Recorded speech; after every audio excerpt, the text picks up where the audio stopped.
O caça MiG-29 da Força Aérea Ucraniana foi atingido por uma bomba aérea Westernad após detectar as posições do exército russo de ocupação. Como resultado do ataque, o ponto de controle dos operadores de drones do exército de ocupação foi destruído. O ataque seguinte também destruiu um depósito de munição e combustível próximo. Deve-se notar que a aviação ucraniana aumentou seus ataques às posições do exército russo de ocupação nos territórios ocupados da Ucrânia, bem como nas regiões fronteiriças da Rússia, com bombas aéreas fabricadas principalmente nos Estados Unidos e na França. Como resultado, um grande número de quartéis generais militares, casas onde os militares se reuniam, depósitos de munição e equipamentos, bem como pontos de controle de drones pertencentes às forças de ocupação foram explodidos e destruídos, e um grande número de equipamentos e pessoal militar foram destruídos.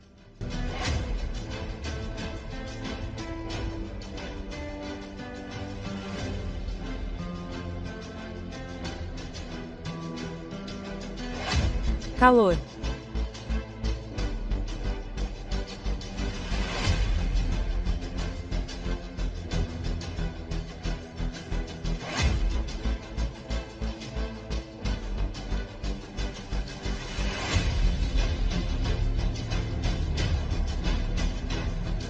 Calor.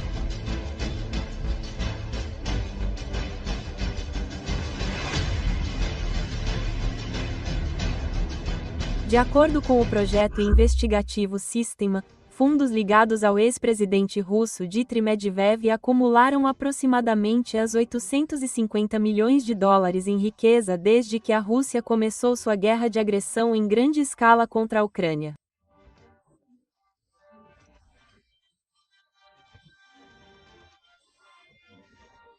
A crescente riqueza desses fundos coincide com a reencarnação em tempos de guerra de Medvedev, 59, que foi demitido do cargo de primeiro-ministro pelo presidente Vladimir Putin em 2020.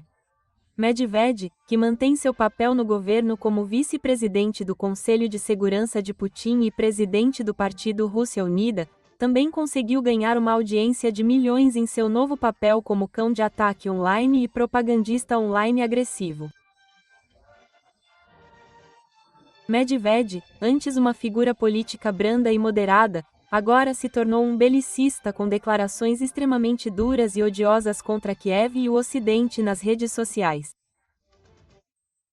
De acordo com documentos financeiros analisados pelo Sistema, um total de 15 fundos vinculados a Medvedev receberam um total de 28 bilhões de rublos ou as 424 milhões de dólares entre 2015 e 2021. Esse número aumentou para mais de 130 bilhões de rublos ou as 1,39 bilhão de dólares entre 2022 e 2024, com mais da metade desse valor recebido somente no ano passado. De acordo com a investigação do Sistema, os documentos mostraram que essas entidades tinham um total de 23,5 bilhões de rublos ou as 316 milhões de dólares no final de 2021 e cerca de 86,4 bilhões de rublos ou as 850 milhões de dólares no final de 2024. O Sistema descobriu que esses fundos foram direcionados para projetos imobiliários com laços claros com Medvedev, desde as forças russas que lutam na Ucrânia até São Petersburgo e a costa do Mar Negro. Essas fundações não divulgam seus doadores ao público e apenas 2 das 14 fundações atualmente têm sites. Uma delas, a Fundação Nasha pra Vida, diz que gastou 2,4 bilhões de rublos em operações militares especiais nos últimos 2 anos. Esse dinheiro teria sido gasto na compra de milhares de drones, óculos de visão noturna, geradores, equipamentos médicos e outros suprimentos. De acordo com Alexei Sidiakin, chefe do Comitê Executivo Central do Partido Rússia Unida, o Nasha pra Vida foi criado por iniciativa de Medvedev e essa fundação cooperou com o partido.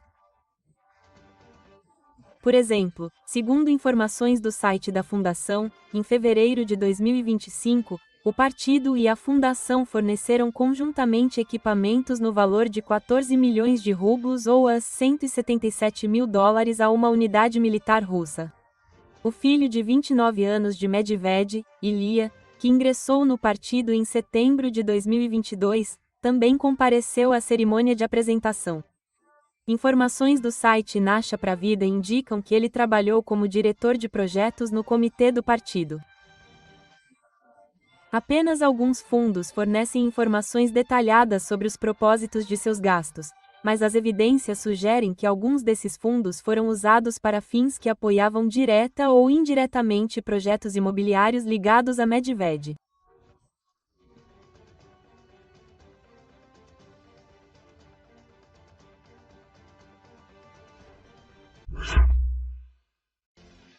Jornalistas descobriram informações sobre ocupantes das tropas de elite russas que foram vítimas durante uma tentativa mal-sucedida de invadir Kiev.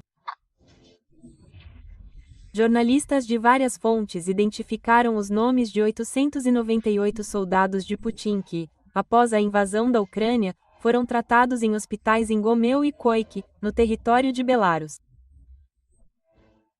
A Rádio Liberty relata que entre os 300 havia muitos paraquedistas de Kubinka, Khabarovsk, Snegorsk, Pskov, Buriatia e Ulanovsk. Também foi possível identificar oficiais da Rosvadia e de Oman da região de Kovo. Foram eles que participaram do assassinato de civis em Gostol. Jornalistas chamaram a atenção para o comandante da companhia do 234º Regimento Aerotransportado, Alexander Kitchko. Foi sua companhia que estava em BUA durante o assassinato em massa da população local. Kitchko pode ter se envolvido na morte do aposentado Alá Miniva. Também é sabido que os buriates controlavam um trecho da rodovia Kiev-Chop e atiravam em carros civis. Quase todas as atrocidades do exército de Putin foram documentadas. A maioria dos tiroteios em massa ocorreu em BUA, quando os ocupantes atiraram em pelo menos 458 ucranianos. Assassinatos, execuções, estupros e sequestros foram registrados no Irã, Gostol e Borodanka. Os ocupantes da 64ª Brigada de Fuzileiros Motorizados de Khabarovsk e do 234º Regimento Aerotransportado de Pskov são os mais frequentemente envolvidos nesses casos.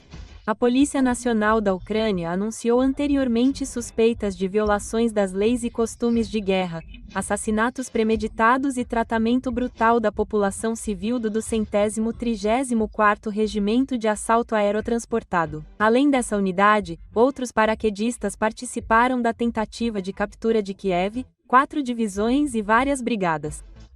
Já se sabia da participação de cada um deles na invasão russa da Ucrânia.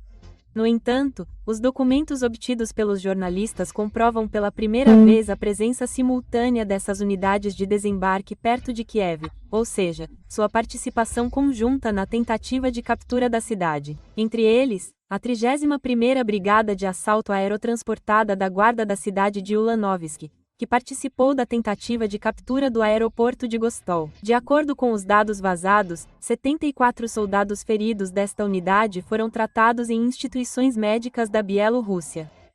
Por exemplo, Roman Zazin na época da Brigada Militar Russa de 21 anos. Também parece pelos dados vazados que após as batalhas por Kiev e Cherniv, combatentes e outras unidades de elite foram entregues a Belarus para tratamento de Khabarovsk, Tambov, Nova e Toliati.